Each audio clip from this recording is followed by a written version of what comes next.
আবারও রাজ্যের একটি জেলায় রূপশ্রী প্রকল্পে অ্যাকাউন্টেন্ট অথবা হিসাবরক্ষক এবং ডাটা এন্ট্রি অপারেটর পদে কর্মী নিয়োগ করা হবে, যেখানে আপনাদের যোগ্যতা কী লাগবে, বেতন কত দেওয়া হবে, শূন্যপদ কত রয়েছে, সমস্ত কিছু জানাবো আজকে ভিডিওতে। জানতে হলে ভিডিওটা শুরু থেকে শেষ পর্যন্ত মনোযোগ সহকারে দেখবেন। নমস্কার, আমি সুব্রত, আপনারা দেখছেন career wisdom YouTube channel. Video শুরু করার আগে আপনার কাছে ছোট্ট রিকোয়েস্ট, আপনারা যদি আমাদের চ্যানেল নতুন হয়ে থাকেন অবশ্যই চ্যানেলকে সাবস্ক্রাইব করে নেবেন এবং পাশে থাকা বেল আইকনটি অবশ্যই প্রেস করে নেবেন বিভিন্ন চাকরির খবর সবার প্রথমে জানার জন্য। চলুন বন্ধুরা, আজকে ভিডিওটা শুরু করা যাক।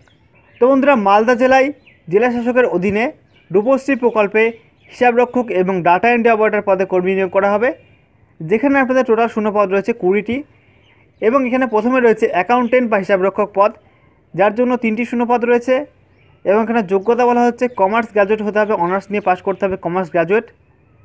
এবং তার সঙ্গে বলা হচ্ছে ওয়ার্কিং নলেজ অফ কম্পিউটার চালানোর জ্ঞান থাকতে হবে এবং এমএস অফিস প্যাকেজের কাজ আপনার জানা থাকতে হবে। তার সঙ্গে স্প্রেডশিট, ট্যালি এবং প্রেজেন্টেশন প্যাকেজের কাজ আপনার জানা থাকতে হবে।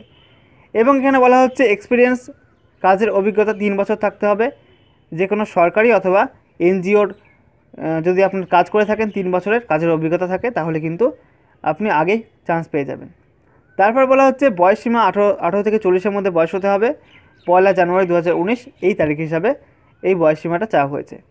তার সঙ্গে বলা হচ্ছে এই পদের জন্য বেতন প্রতি মাসে 15,000 টাকা করে বেতন দেওয়া হবে। এবং তারপর রয়েছে ডাটা এন্ট্রি অপারেটর পদ, যে পদের জন্য আপনাদের যোগ্যতা বলা হচ্ছে গ্র্যাজুয়েট হতে হবে যে কোনো শাখায়। তার সঙ্গে আপনাদের জানা হচ্ছে এই পদের জন্য 17টি শূন্যপদ রয়েছে এবং এই পদের জন্য কিন্তু আপনাদের কম্পিউটার চালানোর জ্ঞান থাকতে হবে এবং এমএস অফিস প্যাকেজের কাজ আপনার জানা থাকতে হবে, অর্থাৎ MS Word, MS Excel, MS PowerPoint, সেই কাজগুলো কিন্তু আপনার জানা থাকতে হবে। তার সঙ্গে টাইপিং স্পিড বলা হচ্ছে প্রতি মিনিটে 30টি ওয়ার্ড টাইপিংয়ের স্পিড আপনার থাকতে হবে এবং 1 বছরের কাজের অভিজ্ঞতা আপনার চাওয়া হয়েছে কোনো সরকারি অথবা এনজিওর মাধ্যমে যদি আপনি কাজ করে থাকেন, তো সেই কাজের অভিজ্ঞতা আপনার চাওয়া হয়েছে। এছাড়া বয়সসীমা কিন্তু বলা হচ্ছে ম্যাক্সিমাম 40 বছর, 1 জানুয়ারি 2019 এই তারিখ হিসাবে।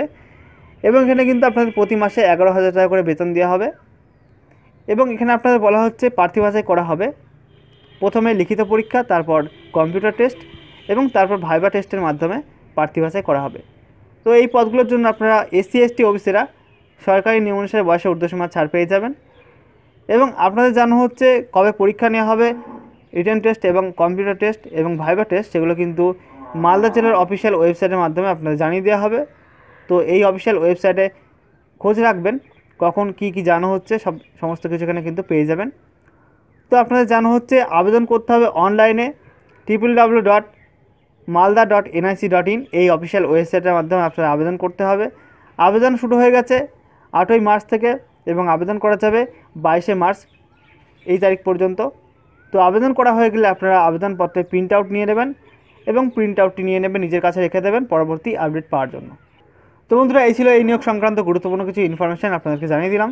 যদি ভিডিওটা ভালো লাগে অবশ্যই লাইক, কমেন্ট এবং শেয়ার করতে ভুলবেন না। আপনাদের লাইক এবং শেয়ার আপনাদের জন্য ভিডিও তৈরি করতে প্রচুর উৎসাহিত করে। আজকের মতো ছিল এই পর্যন্ত, দেখা হবে নেক্সট ভিডিওতে। জয় হিন্দ, বন্দে মাতরম।